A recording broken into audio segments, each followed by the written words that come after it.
নমস্কার দর্শক বন্ধুরা, আপনাদের স্বাগত জানাই গল্পের আসরে। এই আসরে হবে কিছু ভয়, কিছু রহস্য ও ভিন্ন স্বাদের গল্প। আপনাদের জন্য আজ আমরা নিয়ে হাজির হয়েছি বিখ্যাত লেখক হেমেন্দ্র কুমার রায়ের কলমে সৃষ্ট অনবদ্য দুটি চরিত্র জয়ন্ত মানিকের রহস্য রোমাঞ্চ কাহিনী। আমাদের আজকের নিবেদন কালো মুক্তা রহস্য। তাহলে বেশি কথা না বলে শুরু করা যাক আজকের গল্পের আসর।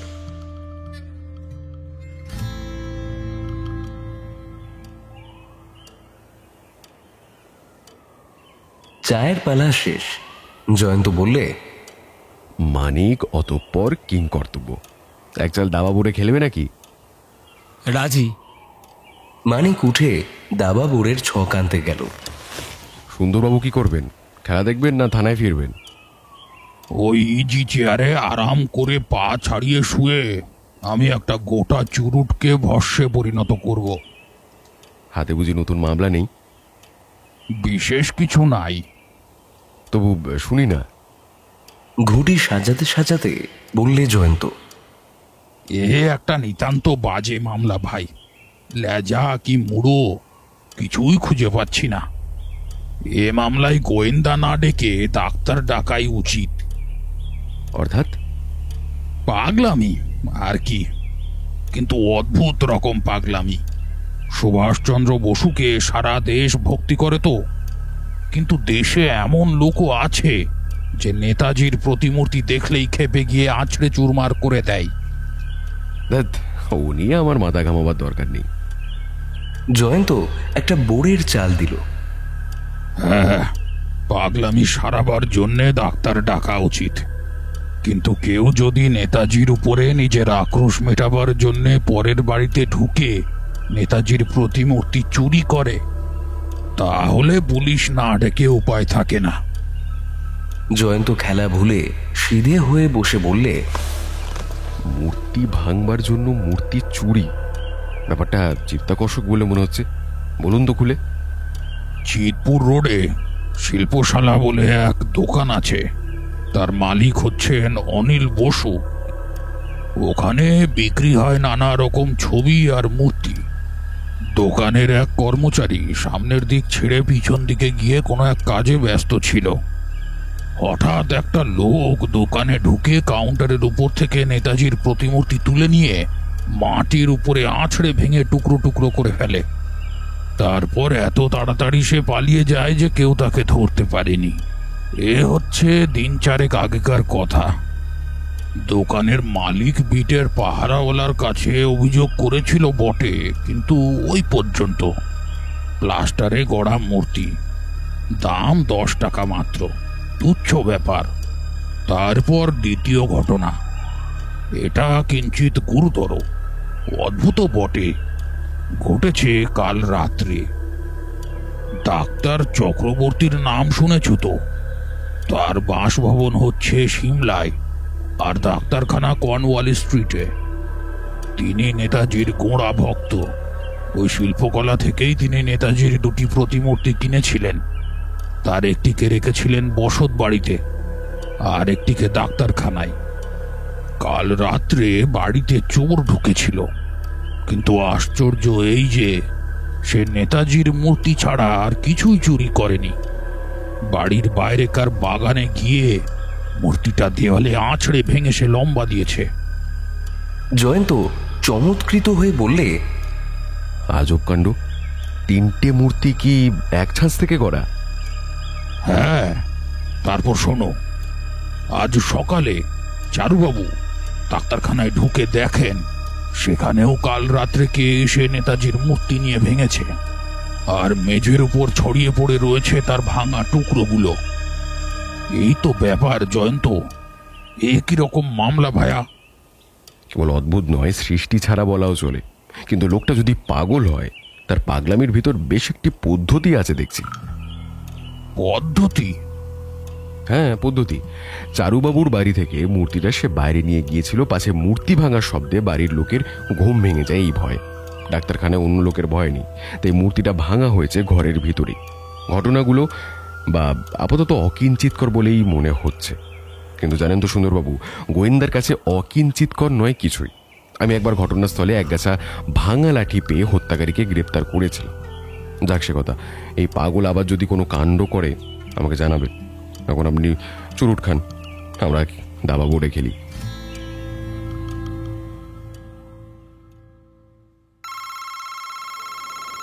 নতুন ঘটনা ঘটতে দেরি লাগলো না।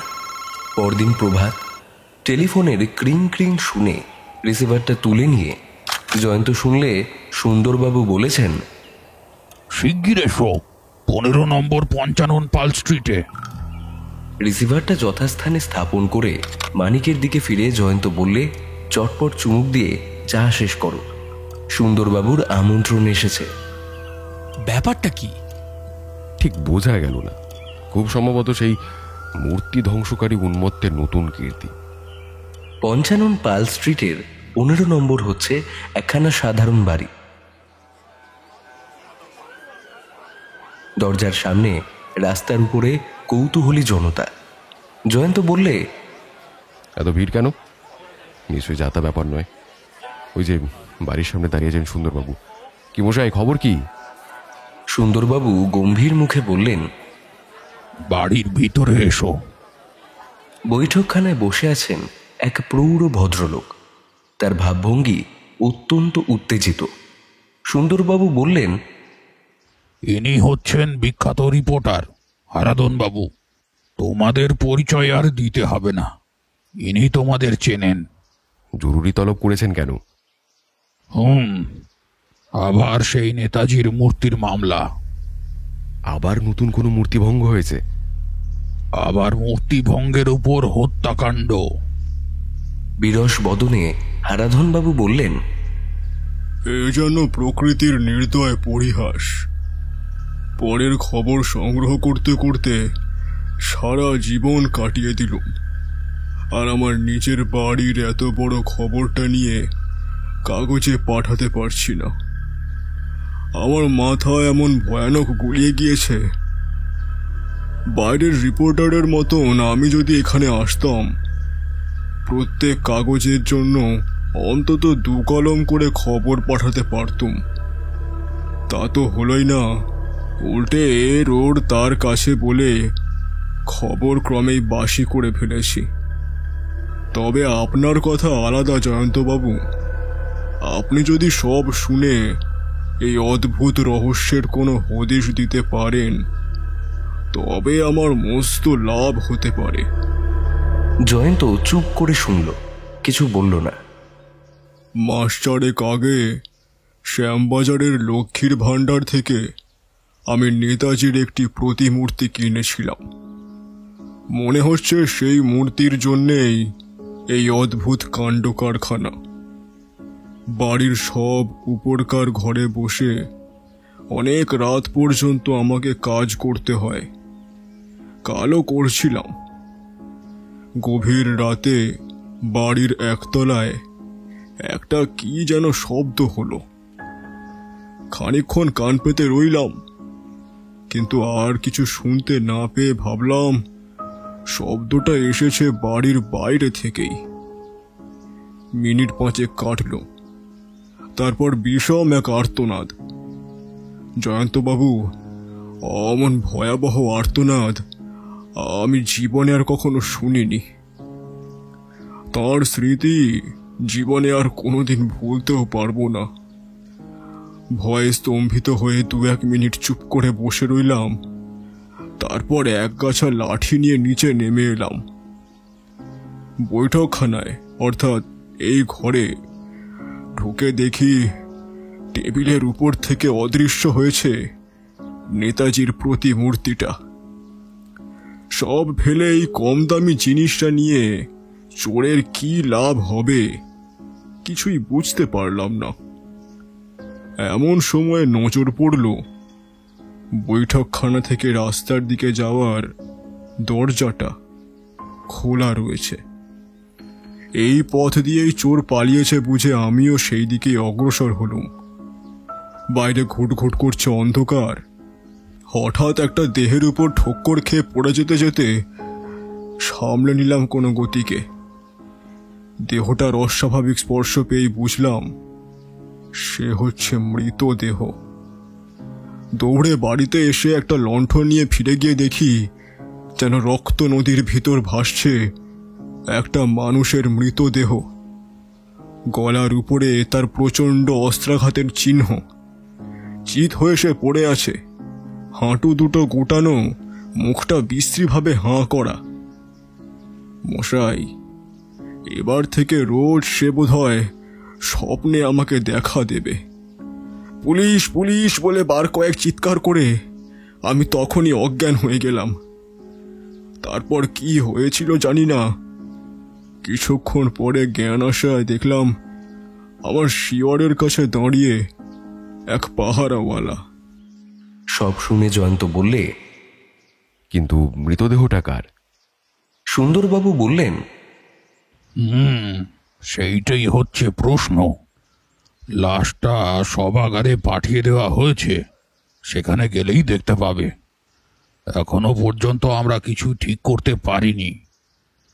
লোকটা বেশ ঢ্যাঙা ঢোঙা, গায়ের রং রোদে পোড়া, দেখতে রীতিমতো জোয়ান, বয়স 30-এর বেশি নয়। পরনে তার গরিবের কাপড়, কিন্তু তাকে শ্রমিক বলে মনে হয় না।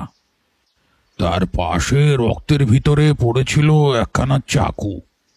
সেখানা তার নিজের না হত্যাকারীর তা জানবার উপায় নেই। তার জামার পকেটের ভিতরে পাওয়া গিয়েছে সস্তায় তোলা একখানা ফটোগ্রাফ।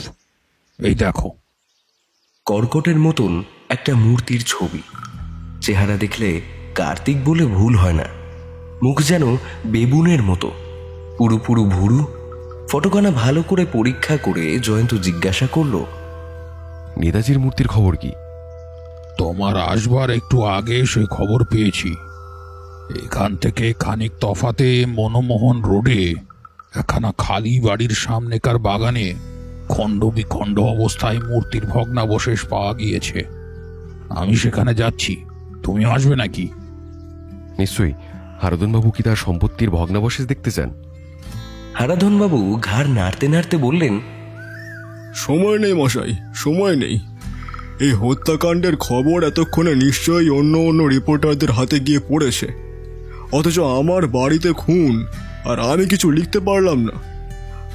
হায় রে, এমনই আমার দগ্ধা দৃষ্ট। যে মহামানুষকে নিয়ে ভারতে এবং ভারতের বাইরে বিস্ময়কর আন্দোলনের সাড়া পড়ে গিয়েছিল, যার আদর্শে অনুপ্রাণিত হয়ে হিন্দু ও মুসলমান পরস্পরকে সত্যিকার ভাই বলে মেনে নিয়েছিল, এবং যার ব্যক্তিত্বের প্রভাবকে বাধা দিতে গিয়ে মহাত্মা গান্ধীকে পর্যন্ত প্রকাশ্যে পরাজয় স্বীকার করতে হয়েছিল, তারই খণ্ডবিখণ্ড প্রতিমূর্তির স্বাভাবিক পরিণাম দেখে জয়ন্ত স্তব্ধ হয়ে দাঁড়িয়ে রইল খানিকক্ষণ। তারপর সে ভগ্নমূর্তির এক একটা টুকরো একে একে কুড়িয়ে নিয়ে অত্যন্ত মনোযোগের সঙ্গে পরীক্ষা করতে লাগলো। তার মুখ দেখে মানিক বুঝতে পারল যে এতক্ষণ পরে জয়ন্ত একটা না একটা সূত্র খুঁজে পেয়েছে। জয়ন্ত বলল, স্পষ্ট গন্ধ পেতে এখনো দেরি আছে, কিন্তু তবু হ্যাঁ, একটু আলোর আভাস পাচ্ছি বলে মনে হচ্ছে। যেন অদ্ভুত অপরাধীটি এই মামলার সঙ্গে জড়িত। তার কাছে যৎসামান্য পুতুলের মূল্য যে কোনো মানুষের প্রাণের চেয়েও বেশি, অথচ পুতুলটা হস্তগত করেই সে ভেঙে ফেলে। পাগলের পাগলামি আর কাকে বলে? না না না, তা নয় সুন্দরবাবু। একটা মস্ত কথা ভেবে দেখুন, মূর্তিটাকে হারাধনবাবুর বাড়ির ভেতরেও ভাঙেনি, বাইরেও ভাঙেনি, ভেঙেছে এত দূরে এসে, অথচ তার উদ্দেশ্য ছিল মূর্তিটা হাতে পেলে ভেঙে ফেলা। যে লোকটা খুন হয়েছে সে হঠাৎ এসে পড়াতেই হয়তো মূর্তিটাকে ঘটনাস্থলে ভেঙে ফেলা সম্ভব হয়নি। হতে পারে, কিন্তু বাগানের ভিতরে বাড়ির অবস্থানের দিকে আপনি ভালো করে লক্ষ্য করেছেন কি? সুন্দরবাবু চারিদিকে একবার চোখ বুলিয়ে নিয়ে বললেন, আরে লক্ষ্য করে আবার করব কি? এটা হলো খালি বাড়ি। আসামি তাই বুঝেছিল যে কেউ তার কার্যকলাপের দিকে দৃষ্টি রাখতে পারবে না। আপনি হয়তো দেখেননি, কিন্তু আমি দেখেছি যে হারাধনবাবুর বাড়ি থেকে এখানে আসবার আগেই পাওয়া যায় আর একখানা খালি বাড়ি। আসামি সেখানেই মূর্তিটা ভাঙেনি কেন? সে কেবল মূর্তি চুরি করেনি, একটা নরহত্যাও করেছে। যতদূর মূর্তিটা বহন করে নিয়ে আসবে তার পক্ষে ততই বেশি বিপদের সম্ভাবনা। তবু কেন সে গ্রহণ করেনি মূর্তি ভাঙার প্রথম সুযোগ? সুন্দরবাবু হাল ছেড়ে দিয়ে বললেন, তোমার প্রশ্নের উত্তর আমার কাছে নেই। মাথার উপরকার আলোর দিকে অঙ্গুলে নির্দেশ করে জয়ন্ত বলল, আগেকার খালি বাড়িতে আলো ছিল না, কিন্তু এখানে আলো আছে। আসামি অন্ধের মতো মূর্তি ভাঙতে রাজি নয়, মূর্তির ভাঙা টুকরোগুলো ভালো করে সচক্ষে দেখতে চায়। এ থেকে কি বুঝবো? আপাতত কিছুই বোঝার দরকার নেই, পরে হয়তো এটা একটা বড় সূত্র বলে গণ্য হবে। যাক, এখন আপনি কি করতে চান বলুন সুন্দরবাবু। আমি আগে দেখব মৃতদেহটা কেউ শনাক্ত করতে পারে কিনা।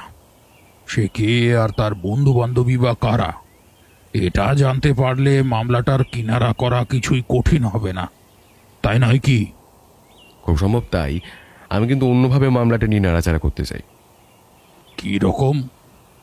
আপাতত আমার মতো আপনার ঘাড়ে চাপাতে আমি রাজি নই। আমরা স্বাধীনভাবে কাজ করি। আসুন, খানিকটা অগ্রসর হবার পর আবার দুজনে মিলে পরামর্শ করা যাবে, কি বলেন? বহুত আচ্ছা। মৃতের পকেট থেকে যে ফটোখানা পাওয়া গেছে সেখানে আমায় দিতে পারেন? এই নাও, কিন্তু ছবিখানা কালকেই ফিরিয়ে দিও। উত্তম, এখন বিদায় হলাম। খানিক দূরে এসে জয়ন্ত ডাকল, মানিক। আরাধনবাবু নেতাজির মূর্তিটি কিনেছিলেন লক্ষ্মীর ভাণ্ডার থেকে, চলো সেখানে যাই। শ্যামবাজারের লক্ষ্মীর ভাণ্ডারে গিয়ে শোনা গেল দোকানের মালিক অনুপস্থিত, বিকেলের আগে ফিরবেন না। জয়ন্ত বলল, আপাতত লক্ষ্মীর ভাণ্ডারে আমাদের ঠাঁই হলো না, অতঃপর হাঁড়ির অন্য ভাত টিপে দেখতে হবে। চলো মানিক, চিতপুর রোডের শিল্পশালায়। শিল্পশালার মালিক অনিলবাবু জয়ন্তর প্রশ্ন শুনে বললেন, হ্যাঁ মশাই, ওই কাউন্টারের উপরেই নেতাজির মূর্তিটা ছিল। যদি কোনো বদমাইশ যখন খুশি যেখানে সেখানে ঢুকে পড়তে পারে আর যা ইচ্ছে নিয়ে সেখান থেকে চম্পট দিতে পারে, তাহলে মিথ্যে আমরা ট্যাক্স দিয়ে মরছি কেন? ডাক্তার চারু চক্রবর্তীও তো আপনার কাছ থেকে নেতাজির আর দুটো মূর্তি কিনেছিলেন। আগে হ্যাঁ, কিন্তু সেখানেও তো শুনেছি একই কাণ্ড হয়েছে। এসব আর কিছুই নয়, কমিউনিস্টদের কীর্তি। আপনার এখানে নেতাজির আর কোনো মূর্তি আছে? না মশাই, আর নাই। ওই মূর্তি তিনটি আপনি কোথা থেকে কিনেছিলেন? বড় বাজারে আগরওয়াল অ্যান্ড সন্স থেকে। ওদের অনেক দিনের মস্ত বড় কারবার। এই ফটোখানা কার বলতে পারেন? না না, চিনেছি, হীরালাল। হীরালালকে? পাথরের কারিগর, অল্প স্বল্প মূর্তি করতে আর ছবির ফ্রেম গিল্টি করতে পারে। এই গেল হপ্তাতেও তো সেখানে এসে কাজ করে গেছে। তার ঠিকানা আমি জানি না। সে চলে যাবার দুদিন পর থেকেই আমার দোকানের নেতাজির মূর্তিটা ভেঙে দিয়ে পালিয়ে যায়। শিল্পশালার বাইরে এসে মানিক বলল, তুমি কোন তালে আছো কিছুই বুঝছি না জয়ন্ত। এইবার কোন দিকে যাত্রা? বড় বাজারে, আগরওয়ালা অ্যান্ড সন্স কারখানায়।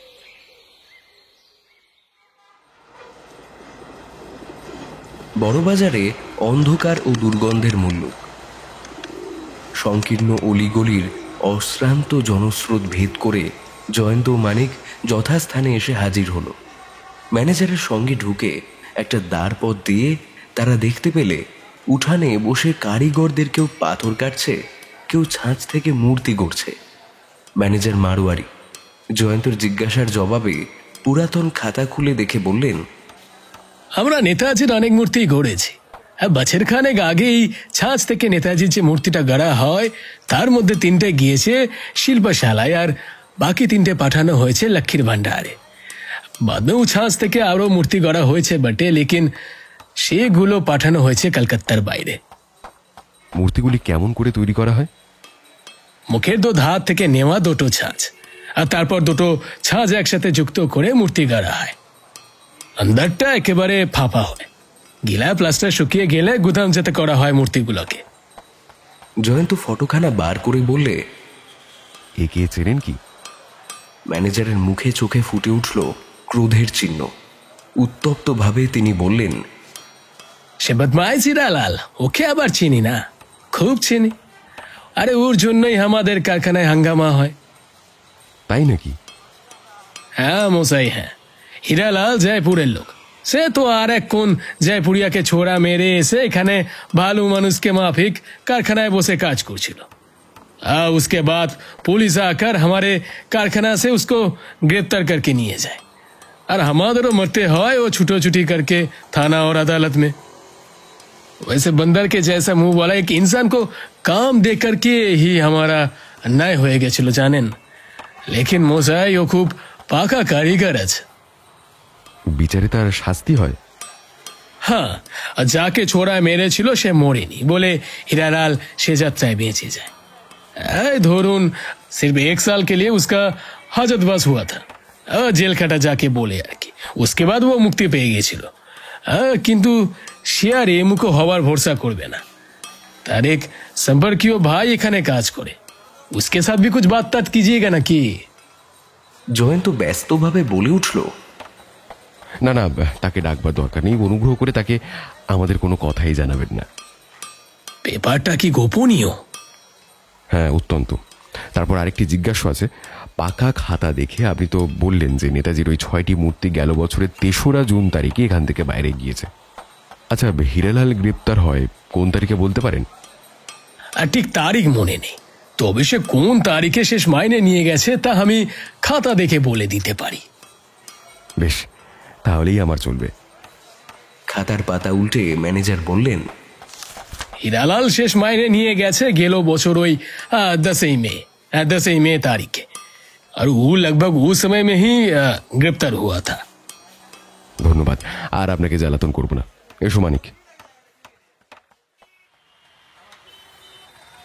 বিকালবেলায় জয়ন্ত ও মানিকের আবির্ভাব হলো শ্যামবাজারের লক্ষ্মীর ভাণ্ডারে। মস্ত বড় দোকান, অনেকগুলো বিভাগ। তারা একেবারে ম্যানেজারের সঙ্গে গিয়ে দেখা করলো। তাদের পরিচয় পেয়ে ম্যানেজার বললেন, হ্যাঁ মশাই, হারাধনবাবুর বাড়ির খবর আমরা পেয়েছি। তিনি আমাদের পুরনো খরিদ্দার। নেতাজির মূর্তিটি আমাদের এখান থেকেই কিনেছিলেন বটে। আপনাদের এখানে আরও 2টি নেতাজির মূর্তি আছে? না মশাই, নেই, বিক্রি হয়ে গিয়েছে। যাঁরা কিনেছেন তাঁরাও আমাদের চেনা খরিদ্দার, আর খাতায় তাদের নাম আর ঠিকানা আছে। তাই আমি চাই। খাতা দেখে ম্যানেজার বললেন, দেখুন, একজনের নাম প্রফেসর সুরেশচন্দ্র বসু, ঠিকানা 4 নম্বর রাজেন্দ্রক্ষিত লেন, কলকাতা। আর একজন শ্যামাপ্রসাদ সেন, ঠিকানা 7 নম্বর চন্দ্রকান্ত রোড, শ্রীরামপুর। আপনাদের কর্মচারীরা ইচ্ছে করলেই খাতার উপরে চোখ বুলাতে পারে তো? তা পারবে না কেন? এই খাতা তো আর গোপনীয় নয়। ফটোর এই লোকটাকে কখনো দেখেছেন? জীবনে নয়। না না না না না, অমর বাঁদুরের চেহারা একবার দেখলে ভোলা অসম্ভব। হ্যাঁ, আর একটা প্রশ্ন, আপনার এখানে জয়পুরের কোনো লোক কাজ করে? করে বই কি, একজন নয়, 3 জন। আচ্ছা মশাই, নমস্কার। সান্ধ্য চায়ের বৈঠক। মানিক বললে, তোমার মুখ যে আজ ভারী খুশি খুশি দেখাচ্ছে জয়ন্ত। বুঝতে পেরেছ? তোমাকে দেখে আমি বুঝতে পারবো না? তোমার মুখ যে আমার কাছে 10 বার পড়া কেতাবের মতো পুরনো। উপমায় তুমি দেখছি কালিদাস। খুশি হবার কারণটা কি বলো দেখি? সবুর করো, সবুরে মেওয়া ফলে। আমি এখন সুন্দরবাবুর জন্য অপেক্ষা করছি। না না, আর অপেক্ষা করতে হবে না। সিঁড়ির উপরে যে ওই তাঁর পায়ের শব্দ। মানিক চেঁচিয়ে বললে, ইংরেজিতে প্রবাদ আছে, স্মরণ করলেই শয়তান দেখা যায়। তুমি সুন্দরবাবুকে স্মরণ করেছ, সুতরাং। ঘরের ভিতরে প্রবেশ করে সুন্দরবাবু বললেন, তোমার কথা আমি শুনতে পেয়েছি মানিক। আমাকে কার সঙ্গে তুলনা করছো? তুলনা নয়, আমি একটা প্রবাদের কথা বলছিলাম। চুলোই যাক তোমার প্রবাদ। ওসব ছেঁড়া কথায় কান দেবার সময় এখন আমার নেই। হ্যাঁ জয়ন্ত, তোমার খবর কি? ভালো। নেতাজির মূর্তি নিয়ে যথেষ্ট গবেষণা করা গিয়েছে। নেতাজির মূর্তির পিছনে এখনো তুমি লেগে আছো? বেশ, যার যা পদ্ধতি, আমি আপত্তি করব না। আমি কিন্তু এবারে তোমাকে পেছনে ফেলে এগিয়ে এসেছি বাবু। হ্যাঁ, তাই নাকি? যে লোকটা খুন হয়েছে তাকে শনাক্ত করতে পেরেছি। বলেন কি? খুনের কারণও আবিষ্কার করে ফেলেছি। সাধু সাধু। অবনীবাবুকে জানো তো? ডিটেকটিভ ডিপার্টমেন্টের যত মেরুয়াবাদীদের নাম ধাম চেহারা তার নখ দর্পণে। লাশটা দেখেই তিনি চিনে ফেলেছেন। যার লাশ তার নাম হচ্ছে রাধাকিষাণ, দেশ জয়পুরে। লোকটা নাকি 1 নম্বরের গুন্ডা, একটা মস্ত দলের সর্দার, অথচ সে হচ্ছে ভদ্রবংশের ছেলে। দেশে সৌমিত্রা নামে তার এক ভগ্নী আছে, সেও একবার একটা চুরির মামলায় জড়িয়ে পড়ে, কিন্তু প্রমাণ অভাবে খালাস পায়। তাহলে এই ব্যাপারখানা কতটা পরিষ্কার হয়ে এসেছে বুঝে দেখো। আমার কি আন্দাজ জানো, যে তাকে খুন করেছে সেও তার দলেরই লোক। যে কোনো কারণে রাধাকিষাণ তাকে পথ থেকে সরাতে চেয়েছিল। ঘটনার রাতে হঠাৎ তাকে হারাধন বাবুর বাড়িতে ঢুকতে দেখে সে তার অপেক্ষায় পথের উপর দাঁড়িয়েছিল। তারপর সে বেরিয়ে এলে তাকে আক্রমণ করতে গিয়ে রাধাকিষাণ নিজেই পটল তুলতে বাধ্য হয়। কি বলো জয়ন্ত, আমার আন্দাজ কি ভুল? জয়ন্ত হাততালি দিয়ে বলে উঠল, খাসা সুন্দরবাবু, কিন্তু এক ফোঁটা চুনা রয়ে গেল নাকি? কেন কেন? খুনি নেতাজির মূর্তিগুলো ভেঙে ফেললো কেন? আরে রেখে দাও নেতাজির মূর্তি, ও কথা কি কিছুতেই ভুলতে পারবে না? তুচ্ছ পুতুল চুরি, বড় জোর 6 মাস জেল, কিন্তু আসলে এটা খুনের মামলা, আর সেইটাই হচ্ছে কর্তব্য। এরপর আপনার কি কর্তব্য হবে? অবনীবাবুকে নিয়ে যাব বড় বাজারের বস্তিতে। খুব সম্ভব ফটোর লোকটাকে তাহলে আজকেই গ্রেপ্তার করতে পারবো। তুমি কি আমাদের সঙ্গে আসবে? হুম, আমার বিশ্বাস আরও সহজে আসামি দেখা পেতে পারি। অবশ্য আমি জোর করে কিছুই বলতে চাই না। আপনি যদি আজ রাত্রে আমাদের সঙ্গে আসেন আর দৈব যদি সহায় হয়, তাহলে হত্যাকারী নিজেই আপনার হাতের মুঠোর ভেতরে এসে পড়বে। কোথায় যেতে হবে শুনি? বড় বাজারে? না না না, 4 নম্বর রাজেন রক্ষিত লেনে। আমি অঙ্গীকার করছি সুন্দরবাবু, আপনার আন্দাজ ভুল হলে কাল আমি আপনার সঙ্গে বড় বাজারে বস্তিতে ভ্রমণ করতে যাব। কি বলেন, রাজি? রাজি। মানিক সকৌতুকে বলল, এখানে মানে কি দাদা? তাই ধরে নাও। জয়ন্ত টেবিলের সামনে গিয়ে একখানা কাগজে তাড়াতাড়ি কি লিখে সেখানা খামের ভিতর পড়লে, তারপর খামের উপরে ঠিকানা লিখতে লিখতে চেঁচিয়ে ডাকল, মধু, ওরে মধু, শ্রী মধুসূদন। পুরাতন ভৃত্য মধু এসে হাজির। আগে বাবু। যাও তো বাবু, এই চিঠিখানা নিয়ে। তুমি তো পড়তে জানো, খামের উপরে ঠিকানা লেখা আছে, পারো তো দৌড়ে যাও, বড্ড জরুরি চিঠি। মধুর প্রস্থান, জয়ন্তের গাত্রোত্থান। সে বললে, সুন্দরবাবু তাড়াতাড়ি বাড়িতে গিয়ে খেয়ে খানিকটা গড়িয়ে নিন। রাত 10:30টার সময় আবার এখানে পদার্পণ করলেই চলবে। আমরা 11:30টার ভেতরে যাত্রা করব। সুন্দরবাবুর প্রস্থান। জয়ন্ত বলল, মানিক, আমাকে এখন পাশের ঘরে গিয়ে পুরনো খবরের কাগজের ফাইল ঘাঁটতে হবে। আজ রাত্রে বোধ হয় অনিদ্রারই ব্যবস্থা। তুমি ইচ্ছে করলে অল্প বিস্তার বিশ্রাম করতে পারো।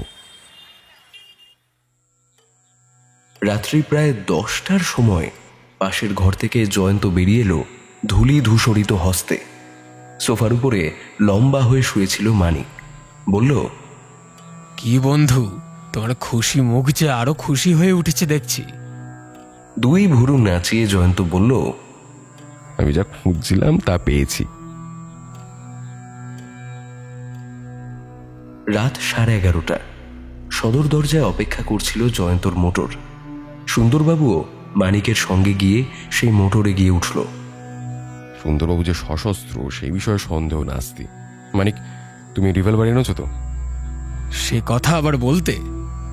সুন্দরবাবুও মানিকের সঙ্গে সে মোটরে গিয়ে উঠল।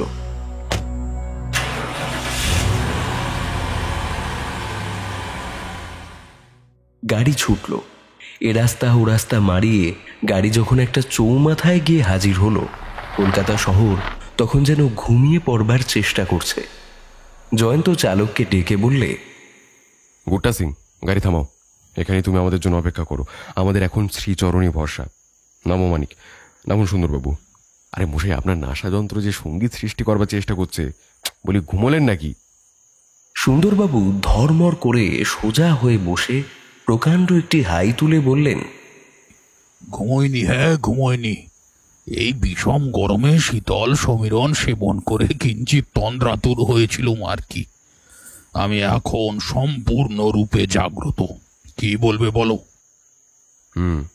এবার গাড়ি থেকে অবতরণ করবার সময় এসেছে। এসেছে নাকি? এই আমি নেমে পড়লাম। গাড়ি নিয়ে বেশি দূর যাওয়া সঙ্গত নয়, এবার পদব্রজে মিনিট 5 অগ্রসর হতে হবে। যাও হুকুম, আমি প্রাচীন সৈনিক, যা বলো তাতেই রাজি। এই আমি সবেগে পদচালনা করলাম। পথে আর লোক চলাচল নেই বললেই চলে। গোটা কয়েক কুকুর শহরের মৌনব্রত ভাঙার চেষ্টা করছে এবং রাস্তার এখানে ওখানে 2-3 বা ততোধিক ষাঁড় গা এলিয়ে উপুর হয়ে শুয়ে নির্বিকারভাবে করছে রোমন্থন। 4 নম্বর রাজেন রক্ষিত লেন। রেলিং ঘেরা জমির ভিতর একখানা মাঝারি আকারের বাড়ি, তার গায়ে কোথাও নেই আলোর রেখা। বাড়ির লোকেরা নিশ্চয়ই শয্যায় আশ্রয় গ্রহণ করেছে। রাস্তার ইলেকট্রিক পোস্টের আলোয় সুন্দরবাবু নামটা পাঠ করলেন, প্রফেসর সুরেশচন্দ্র বসু। রাত্রে ওই বাড়ির ফটক বন্ধ হয় না দেখছি। চলুন সুন্দরবাবু, বাগানে ওই হাসনুহানা ঝোপের আড়ালে গিয়ে আমরা লুকিয়ে থাকি। হয়তো অনেক রাত পর্যন্ত আমাদের মশক দংশন সহ্য করতে হবে, অত সকাল পর্যন্ত অপেক্ষা করেও আমাদের ভাগ্যের লাভ হবে প্রকাণ্ড একটি অশ্বডিম্ব। উপায় কি? যে পূজার যে মন্ত্র। কিন্তু জয়ন্তর আশঙ্কা সফল হলো না। আধ ঘন্টা কাটতে না কাটতেই কোথা থেকে আচমকা দেখা দিল একটা ছোট্ট কালো মূর্তি। তীরের মতন বাগানের ভিতর ছুটে এসেই সে বাড়ির ছায়ার ভিতরে কোথায় হারিয়ে গেল, ঠিক যেন একটা বানর। কয়েক মুহূর্ত কেটে গেল নীরবে। তারপর একটা শব্দ, কে যেন একটা জানালা খুলছে ধীরে ধীরে। তারপর আবার সব চুপচাপ।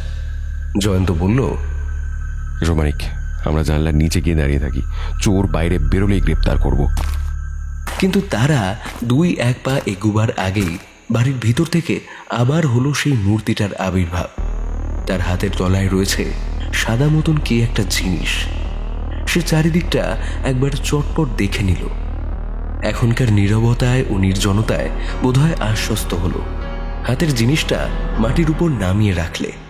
তারপর জেগে উঠল ফটাফট শব্দ। জয়ন্ত সঙ্গীদের নিয়ে বেগে ছুটে এলো তার দিকে। লোকটা তখন হেট হয়ে এমন একাগ্র মনে মাটির দিকে তাকিয়ে আছে যে কিছু বুঝতে পারল না। তার পিঠের উপরে বাঘের মতো লাফিয়ে পড়ল জয়ন্ত, এবং সে কোনো বাধা দেবার আগেই মানিকের সাহায্যে সুন্দরবাবু হাত করা দিয়ে তার 2 হাত করলেন বন্দি। তাকে চিৎ করে ফেলতেই দেখা গেল তার হাড় কুৎসিত বেবুনের মুখখানা অবিকল সেই ফটোগ্রাফের প্রতিচ্ছবি।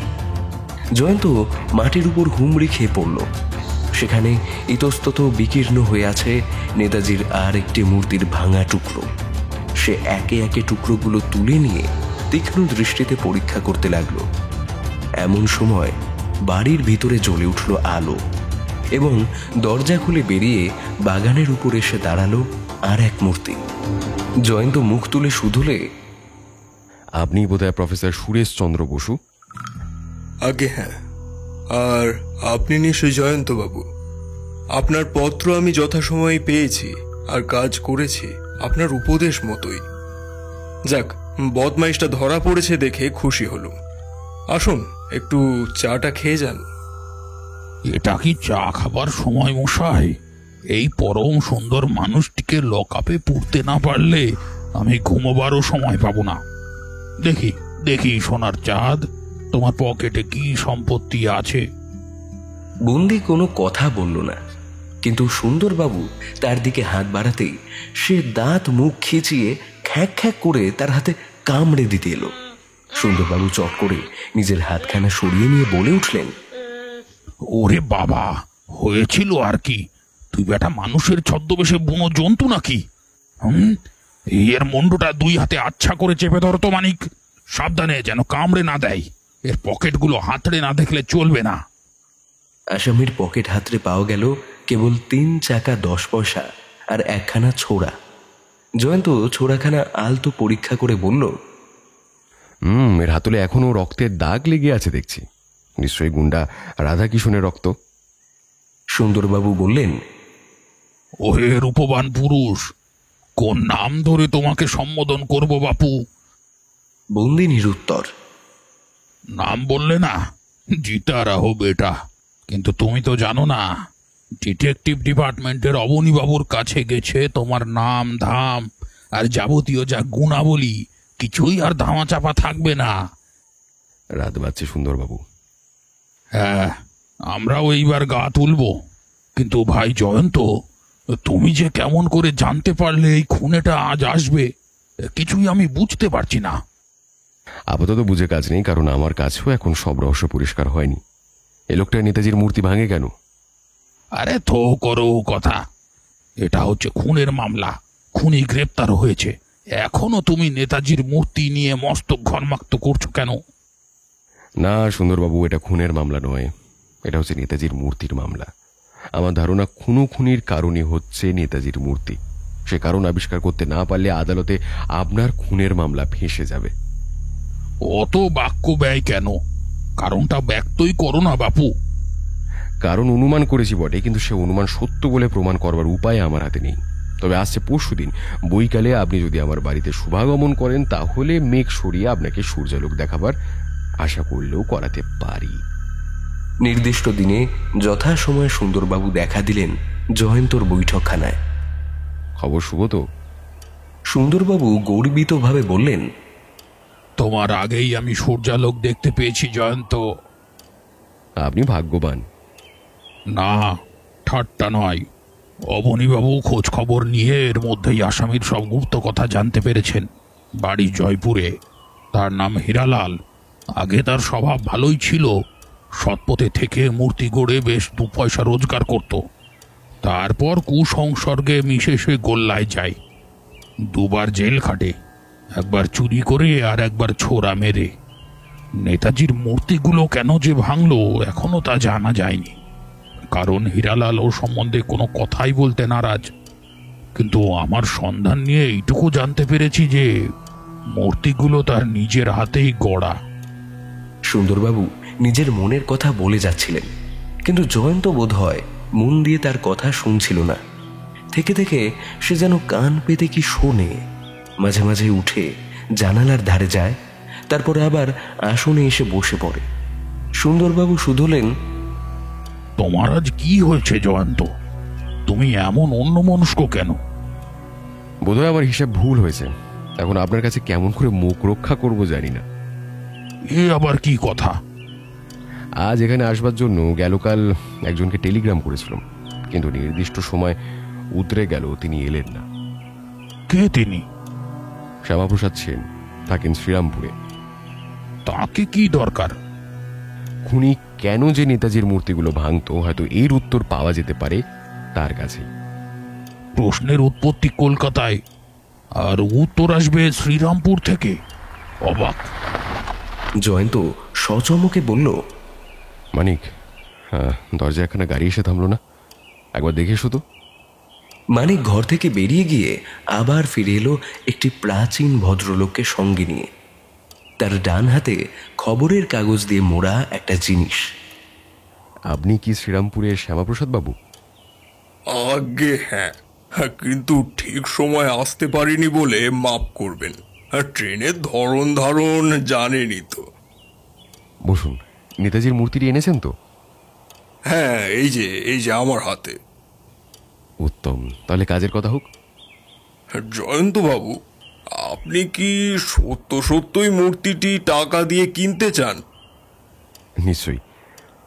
কেমন করে জানলেন ওই মূর্তিটি আমার কাছেই আছে? লক্ষ্মীর ভাণ্ডারের ম্যানেজার আমাকে বলেছেন। তাহলে এ কথাও শুনেছেন তো মূর্তিটি আমি কিনেছি কত টাকা দিয়ে? না মশাই, আমি মস্ত ধনী নয় বটে, কিন্তু ঠক জুয়া চোরও নই। আগে থাকতেই আপনাকে জানিয়ে রাখতে চাই, মূর্তিটির দাম 10 টাকা মাত্র। শ্যামাপ্রসাদ বাবু, আপনার সততা দেখে খুশি হচ্ছে, বিস্ময় হতবাক হচ্ছে। মূর্তিটির আসল দাম যাই হোক, আমি 300 টাকা দিয়েই ওটি আপনার কাছ থেকে কিনতে চাই। শ্যামাপ্রসাদ কাগজের মোড়ক খুলে মূর্তিটি টেবিলের উপর রাখলেন। পকেট থেকে 3খানা 100 টাকার নোট বার করে জয়ন্ত বলল, শ্যামাপ্রসাদ বাবু, টেবিলের উপরে কাগজ কলম আছে, এই দুইজন সাক্ষীর সামনে আপনি অনুগ্রহ করে লিখে দিন যে 300 টাকার বিনিময়ে মূর্তিটি আমার কাছে বিক্রয় করলেন। ওর উপরে ভবিষ্যতে আপনার কোনো দাবি দাওয়াই রইল না। জয়ন্তর কথা মতো কাজ করে 300 টাকা নিয়ে প্রস্থান করলেন শ্যামা প্রসাদ বাবু। সুন্দরবাবু সবিস্ময়ে বললেন, জয়ন্তর মাথা খারাপ হয়ে গিয়েছে, জেনে শুনেও ঠকলে। আরে ছ্যা। জয়ন্ত মুখ টিপে একটু হেসে উঠে দাঁড়ালো।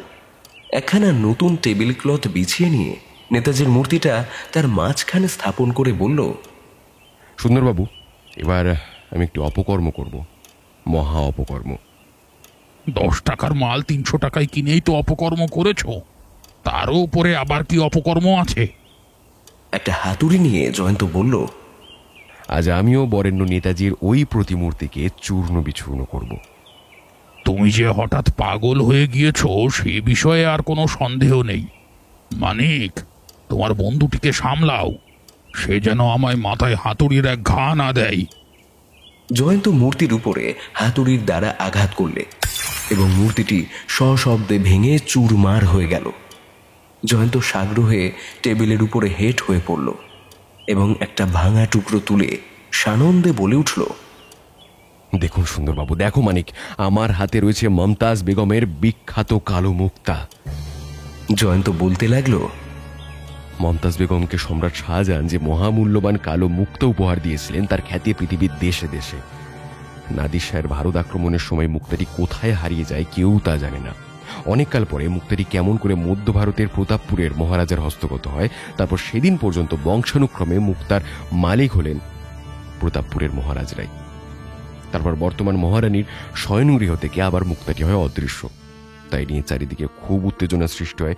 সুন্দরবাবুর সে কথা নিশ্চয়ই মনে আছে। পুলিশ সে মামলার কিনারা করতে পারেনি। মহারানীর এক পরিচারিকা ছিল, সে জয়পুরের মেয়ে, নাম সুমিত্রা।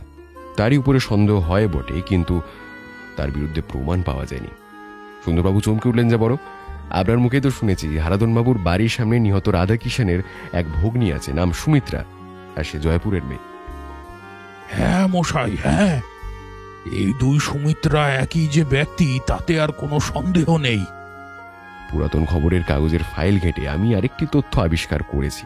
কাকে ছোঁড়া মেরে হীরালাল যেদিন ধরা পড়ে প্রতাপপুরের মহারানীর শয়নগৃহ থেকে কালো মুক্তাটি অদৃশ্য হয়, ঠিক তারই 4 দিন আগে।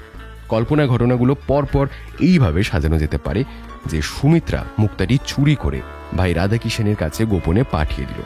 হীরালাল হচ্ছে রাধাকিষানের দুষ্কর্মের সহকারী। সে হয় মুক্তাটি তার বন্ধুর কাছ থেকে চুরি করলে, কিংবা নিজে পুলিশের দৃষ্টি থেকে আত্মরক্ষা করবার জন্য রাধাকিষান রাই তার কাছে মুক্তাটি জিম্মা রাখল।